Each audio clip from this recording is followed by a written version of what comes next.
ICC জানিয়ে দিয়েছে যে বিশ্বকাপ যদি খেলতে হয় তাহলে নাকি ভারতের মাটিতে গিয়ে বিশ্বকাপ খেলতে হবে।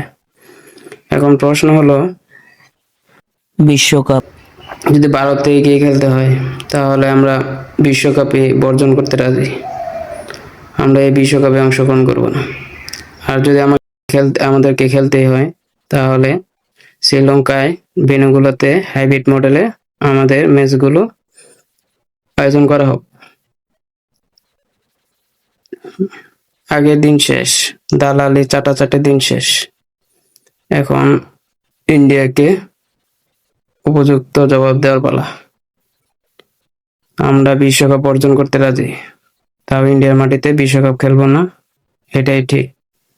আর একটা কথা, আইসিসি নাকি বলছে যদি ভারতের মাটিতে খেলতে না আসে বাংলাদেশ তাহলে নাকি তাদের পয়েন্টগুলো অখবরের মাধ্যমে তাদের বাংলাদেশের বিপক্ষ দলগুলোর ভাগে যোগ হয়ে যাবে। এখন আমাদের পয়েন্টেরও কোনো প্রয়োজন নেই।